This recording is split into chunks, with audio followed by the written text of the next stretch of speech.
Hello friends, welcome to toppers world. ഇന്ന് നമ്മൾ നോക്കാൻ പോകുന്ന ക്ലാസ് 7ാം ക്ലാസ്സിൻ്റെ ഹിന്ദിയാണ്. 7th സ്റ്റാൻഡേർഡിൻ്റെ ഹിന്ദി പുതിയ പാഠപുസ്തകം ബേസ് ചെയ്ത് തന്നെയാണ് നമ്മൾ ചെയ്തിരിക്കുന്നത്. 4ാമത്തെ യൂണിറ്റ് ആണ് കേട്ടോ. 4ാമത്തെ യൂണിറ്റിലെ ലാസ്റ്റ് ചാപ്റ്റർ ജന്നത്ത് കെ ബച്ചെ ഒരു ഫിൽമി ലേഖാണ്. വിവേക് മേത്തയാണ് ഇതിൻ്റെ രചനാക്കാർ. ഈ ചാപ്റ്ററിൻ്റെ മുഴുവൻ ക്വസ്റ്റ്യൻസിൻ്റെ ആൻസേഴ്സും പ്രവർത്തനങ്ങൾ ആക്ടിവിറ്റീസ് ഇതെല്ലാം നമ്മൾ ഈ ക്ലാസ്സിൽ ഉൾപ്പെടുത്തിയിട്ടുണ്ട്. അപ്പോൾ നമുക്ക് ക്ലാസ്സിലേക്ക് കടക്കാം. ക്ലാസ്സിലേക്ക് കടക്കുന്നതിന് മുമ്പ് നമ്മുടെ ചാനൽ ആദ്യമായി കാണുന്നവരുണ്ടെങ്കിൽ ഒന്ന് സബ്സ്ക്രൈബ് ചെയ്ത് ഞങ്ങളെ സപ്പോർട്ട് ചെയ്യുക. നോക്കാം. ഫിൽമി ലേഖാണ് ജന്നത്ത് കെ ബച്ചെ, വിവേക് മേത്ത.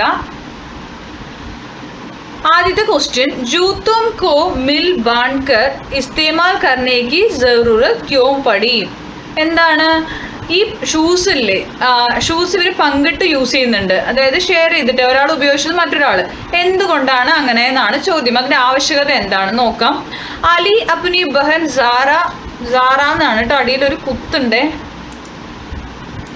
ടൈപ്പ് ചെയ്യുമ്പോൾ നമുക്കത് ചിലപ്പോൾ വിട്ടുപോകുന്നതാ. സാറാ की जूतों को मरम्मत करने के लिए मोची की दुकान गया, लेकिन वह वापस घर आते समय उसके हाथ से जूते कहीं खो गया है.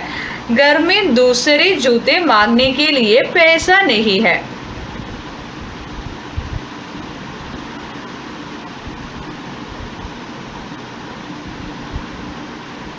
अम्मी और अब्बू ये जानकर अली को डांटेगा, इसलिए वे दोनों जूतों को मिल बांधकर इस्तेमाल करने का निश्चय किया. എന്താണ്, അതായത് അലി തൻ്റെ സഹോദരി സാറയുടെ ചെരുപ്പ് നന്നാക്കാൻ വേണ്ടിയിട്ട് ചെരുപ്പ് കുത്തിയുടെ അടുത്തേക്ക് പോകുന്നുണ്ട്. പക്ഷെ വീട്ടിലേക്ക് തിരിച്ചു മടങ്ങി വരുന്ന സമയത്ത് അത് നഷ്ടപ്പെട്ടു. പുതിയ ഷൂസ് വാങ്ങാൻ വേണ്ടിയിട്ട് വീട്ടിൽ പൈസ ഇല്ലായിരുന്നു, പണമില്ലായിരുന്നു. അപ്പോൾ ഈ ഷൂസ് നഷ്ടപ്പെട്ടത് അറിഞ്ഞാൽ അവൻ്റെ അമ്മയും അച്ഛനും അവനെ എന്ത് ചെയ്യും, അവനെ ശകാരിക്കും. അങ്ങനെ അവരെന്ത് ചെയ്തു, അത് അറിയിക്കാതെ തന്നെ ഉള്ള ഷൂ എന്ത് ചെയ്തു, രണ്ട് ആളും കൂടിയിട്ട് ഷെയർ ചെയ്തിട്ട് ഇട്ടിട്ട് പോവാൻ തീരുമാനിക്കുകയാണ്. അടുത്ത ക്വസ്റ്റ്യൻ വരുന്നത്, അപ്നി ബനായി തർക്കീബ് കെ കാരണം दोनों को कौन कौन सी परेशानियां झेलनी पड़ी होंगी എന്നാണ്. എന്താണ്, അവര് ഒരു മെത്തേഡ് അല്ലെങ്കിൽ അവരൊരു മാർഗം കണ്ടുപിടിച്ചിട്ടാണല്ലോ ഇപ്പോൾ പോയിക്കൊണ്ടിരിക്കുന്നത്. അവർ മെനഞ്ഞെടുത്ത ഈ തന്ത്രം കാരണം രണ്ടുപേർക്കും എന്തെല്ലാം പ്രശ്നങ്ങളാണ് നേരിടേണ്ടി വന്നിട്ടുണ്ടാവുക എന്നാണ് ചോദ്യം. ആൻസർ വരുന്നത്, സാറ സുബഹ के समय जूते पहनकर स्कूल जाएगी और फिर दोपहर के समय अली उन्हें पहनकर स्कूल जाएगा. अपने अम्मी अब्बू और टीचर ने यदि ये बात समझ लिया तो उन दोनों को बहुत डांट मिलेगा. സാറ രാവിലെ സ്കൂളിൽ പോകുമ്പോൾ ഷൂസ് ഇട്ടിട്ട് രാവിലെ സ്കൂളിലേക്ക് പോകും. ഉച്ച കഴിഞ്ഞിട്ട് എന്ത് ചെയ്യും, അലിയും അതേ ധരിച്ചിട്ട് തന്നെയാണ് പോകുക. അപ്പോൾ രാവിലെ തൊട്ട് ഉച്ച വരെ സാറയും, ഉച്ചയ്ക്ക് ശേഷം അലിയുമാണ് ആ ഷൂസ് യൂസ് ചെയ്തുകൊണ്ടിരുന്നത്. അപ്പോൾ ഇതവരുടെ പാരൻസോ അല്ലെങ്കിൽ അച്ഛനോ അമ്മയോ അധ്യാപകരോ ടീച്ചേഴ്സോ അറിഞ്ഞാൽ ഇവരെ എന്ത് ചെയ്യും, ചീത്ത പറയും, കർശനമായിട്ട് ഇവരെ ചീത്ത പറയും, ശകാരിക്കുന്ന ഇവർക്ക് അറിയായിരുന്നു. നെക്സ്റ്റ് വരുന്നത്, लेखक ने अपने जीवन में हुई घटना को फिल्म की कथानक में कैसे जोड़ा है. എന്താണ്, തൻ്റെ ജീവിതത്തിലെ സംഭവങ്ങളെ ഈ സിനിമയുടെ ഒരു ഇതിവൃത്തമായിട്ട് എങ്ങനെയാണ് കഥാകാരൻ ഇതിൽ ഉൾപ്പെടുത്തിയിരിക്കുന്നതെന്നാണ് കേട്ടോ, ലൈഫിലെ ഇൻസിഡൻറ്റുമായിട്ട്. ആൻസർ നോക്കാം.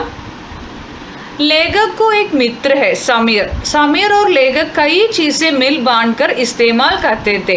उसी प्रकार फिल्म के कथापात्र अली और जारा भी अपने जूते मिल बांधकर इस्तेमाल करते थे. इसलिए लेखक ने अपने जीवन में हुई घटना को फिल्म के कथानक में जोड़ा है. എന്താണ്, എഴുത്തുകാരന്, ഇതിലെ ഓദർ രചനാകാരന് ഒരു മിത്രമുണ്ട്, ഒരു സുഹൃത്തുണ്ട്, സമീർ എന്നാണ് പേര്. അപ്പോൾ സമീറും എഴുത്തുകാരനും ഇതുപോലെ തന്നെ പല കാര്യങ്ങളും ഷെയർ ചെയ്തിട്ടുണ്ടായിരുന്നു കേട്ടോ. അവർ പല കാര്യങ്ങളും പങ്കുവെച്ചിട്ടുണ്ടായിരുന്നു. അതുപോലെ തന്നെ സിനിമയിലെ ഈ ഫിലിമിലും പ്രധാന കഥാപാത്രങ്ങളാണ് അലിയും സാറയും. അവരെന്ത് ചെയ്യുന്നുണ്ട്, ഷൂസ് ഷെയർ ചെയ്തിടുന്നുണ്ട് അല്ലേ, രാവിലെ തൊട്ട് ഉച്ചവരെ ഒരാൾ, ഉച്ചയ്ക്ക് ശേഷം വേറൊരാൾ. അതുകൊണ്ട് തന്നെ നമ്മുടെ ഈ ഓദർ എഴുത്തുകാരൻ സ്വന്തം ജീവിതത്തിൽ നിന്നുള്ള ഒരു അനുഭവം ഉൾപ്പെടുത്തിയിട്ടാണ് ഈ സിനിമയുടെ കഥ അല്ലെ, സിനിമയുടെ ഇതിവൃത്തമാക്കിയിരിക്കുന്നത് സ്വന്തം ലൈഫിൽ നിന്നുള്ള ഒരു ഇൻസിഡന്റ് എടുത്തിട്ടാണ്. അടുത്ത ക്വസ്റ്റ്യൻ വരുന്നത്, फिल्म का शीर्षक जन्नत के बच्चे कहाँ तक सार्थक है और अपनी ओर से और एक शीर्षक दे എന്നാണ് പറഞ്ഞിരിക്കുന്നത്. അതായത് ഫിലിമിന്റെ എന്താ പറയുക, പേരെന്താ?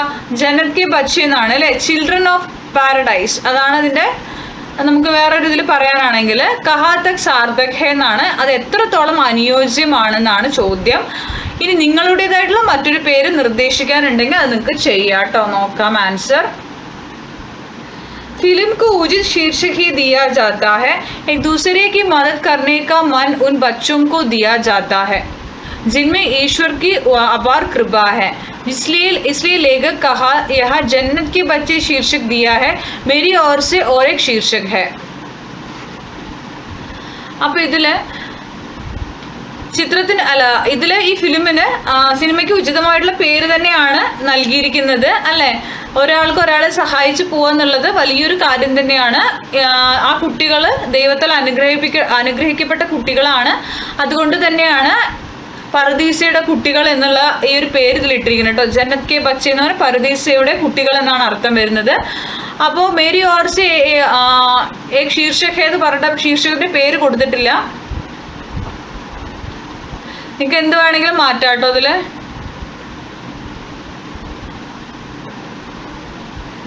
ജന്നത്ത് കെ ബച്ചേനെ മാറ്റിയിട്ട് നിങ്ങൾക്ക് ഇഷ്ടമുള്ള ഒരു പേര് നിങ്ങൾക്ക് കൊടുക്കാം. ആ പേര് ഞാൻ കൊടുത്തിട്ടില്ല, നിങ്ങൾക്ക് ഇഷ്ടമുള്ള നിങ്ങൾ കൊടുത്തോളൂ.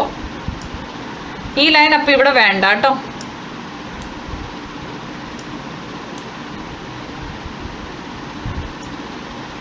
ഓക്കെ, ഇത്രയും മതി. ശീർഷക് ദിയാ ഹെ ജന്നത്ത് കെ ബച്ചെ ശീർഷക്. നിങ്ങൾക്ക് ഏതെങ്കിലും ഒരു പേര് കൊടുക്കാൻ ഇതുണ്ടെങ്കിൽ നിങ്ങൾക്ക് ആ പേര് കൊടുക്കാം. അടുത്തത് നമ്മൾ നോക്കാൻ പോകുന്നത് ഫിലിമി लेख में अली ज़ारा और लेखक समीर से संबंधित कई बातें हैं, सूचीबद्ध करें. അലിയും സാറയും തമ്മിലും ലേഖകും സമീറും തമ്മിലും ഒരേപോലെ വരുന്ന കുറേ കാര്യങ്ങളുണ്ട് അല്ലെ. നോക്കാം നമുക്ക്, ഏകദേശം കമ്പയർ ചെയ്യാൻ പറ്റുന്ന പോലെ. അലി और ज़ारा भाई बहन है, लेखक और समीर दोस्त है. इनी അടുത്തത് पुराने जूते की मरम्मत करवा रहे हैं, लेखक और समीर एक ही स्कूल में पढ़ा करते थे. അടുത്തത് अली और सारे अम्मी अब्बू से डरते थे, लेखक और समीर टीचर से डरते थे. नेक्स्ट अली और ज़ारा अम्मी अब्बू से छुपाने की परेशानी है, लेखक और समीर टीचर से छुपाने की परेशानी है. अली और ज़ारा जूतों को मिल बांधकर इस्तेमाल करने की तरकीब सोचा, लेखक और समीर पेन को मिल बांधकर इस्तेमाल करने को तरकीब सोचा. ओके, नेक्स्ट പാഠ് കെ ആധാർ पर गोल दायरों की पूर्ति करें. അപ്പോൾ നമുക്ക് ഫില്ല് ചെയ്യാം. ഫിലിമിന്റെ പേരെന്തായിരുന്നു? ജന്നത്ത് കെ ബച്ചെ. നിർദ്ദേശകാര മാജിദ് മസീദി. അടുത്തത് ഫിലിം സമീക്ഷകാര വിവേക് മേത്ത. പാത്ര അലി और ज़ारा. ഓക്കെ, അപ്പോൾ ഇത്രയും ആൾക്കാരാണ് ഇതിലുള്ളത്. പിന്നെ അമ്മി അബ്ബു എന്നൊക്കെ നമുക്ക് വേണമെങ്കിൽ കഥാപാത്രങ്ങളുടെ എഴുതാട്ടോ. അടുത്തത് വാക്യ പഠിയ രേഖാങ്കിത ശബ്ദോं पर ध्यान दे. अली परेशान होता है, ज़ारा उदास होती है. അപ്പോൾ ഇവിടെ होती है ഗ്രാമർ പോർഷൻ ആണ്. പാഠഭാഗ് से इस प्रकार के वाक्य चुनकर लिखे. പാഠത്തിൽ നിന്ന് ഇതേപോലെയുള്ള വേർഡ്സ് സെലക്ട് ചെയ്ത് എഴുതാനാണ് പറഞ്ഞിരിക്കുന്നത്. നോക്കാം. वह पुराने जूते मरम्मत करवा रहा है वनु. ज़ारा उसका इंतजार कर रही है. कണ്ടോ रही है. അടുത്തത് ज़ारा सुबह के समय जूते पहनकर स्कूल जाएगी. അലി दोपहर के समय जूते पहनकर स्कूल जाएगा. അപ്പോൾ ഇത് നമ്മളൊരു ഫെമിനിൻ ജെൻഡർ ആണെങ്കിൽ എന്ത് പറയും? ജായേഗി, ആയേഗി എന്നൊക്കെ പറയും. ഒരു മെയിൽ ജെൻഡർ ആണെങ്കിൽ ഒരു പെൺലിംഗമാണ്, അല്ലെങ്കിൽ ഒരു എന്താ പറയുക, ഇവിടെ സാറ എന്ന് പറയുന്ന ലേഡിയാണ്, ഒരു പെൺകുട്ടിയാണ് അല്ലേ. ഒരു പെൺകുട്ടീനെ സൂചിപ്പിക്കാനാണ് ഈ ജായേഗി എന്ന് ഉപയോഗിച്ചത്. ഒരു ആൺകുട്ടിയാണ് അലി, അലീനെ സൂചിപ്പിക്കുന്നതാണ് ജായേഗ കേട്ടോ. അതേപോലെ തന്നെയാണ് രഹാ രഹി കേസും വരുന്നത്. नेक्स्ट आपके स्कूल में हिंदी क्लब के नेतृत्व में जन्नत के बच्चे नामक ईरानी फिल्म का प्रदर्शन होने वाला है, इसकी सूचना देते हुए पोस्टर तैयार करें. जन्नत के बच्चे ഒരു ഇറാനി സിനിമയാണ് കേട്ടോ. ഇറാനി സിനിമയുടെ പോസ്റ്റർ തയ്യാറാക്കാനാണ് ഇതുപോലെ തയ്യാറാക്കുക. हिंदी क्लब के नेतृत्व में जन्नत के बच्चे ईरानी फिल्म का प्रदर्शन स्कूल सभागृह में समय सुबह 10 बजे आपका स्वागत है. ഇവിടെ നിങ്ങൾക്ക് ഏതെങ്കിലും ഒരു ഡേറ്റും കൊടുക്കുക കേട്ടോ. താരിഖ് എന്ന് കൊടുക്കുക.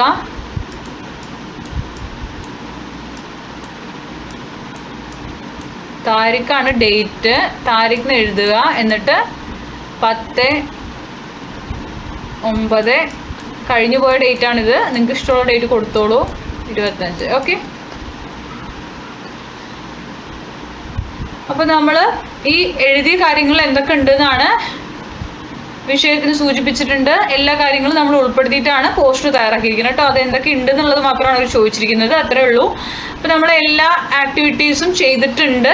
അപ്പോൾ ക്ലാസ്സുകൾ ഇഷ്ടപ്പെടുന്നെങ്കിൽ തീർച്ചയായും നിങ്ങൾ ലൈക്ക് ചെയ്യണം. അത് ഞങ്ങൾക്കൊരു മോട്ടിവേഷനാണ് നിങ്ങളുടെ ലൈക്കുകൾ. അപ്പോൾ ലൈക്ക് ചെയ്യാൻ മറക്കരുത്. ആവശ്യമുള്ളവർക്ക് ഷെയർ ചെയ്ത് കൊടുക്കുക. ഇനിയും സബ്സ്ക്രൈബ് ചെയ്യാത്തവരുണ്ടെങ്കിൽ സബ്സ്ക്രൈബ് ചെയ്ത് ഞങ്ങളൊന്ന് സപ്പോർട്ട് ചെയ്യുക. Thank you for watching.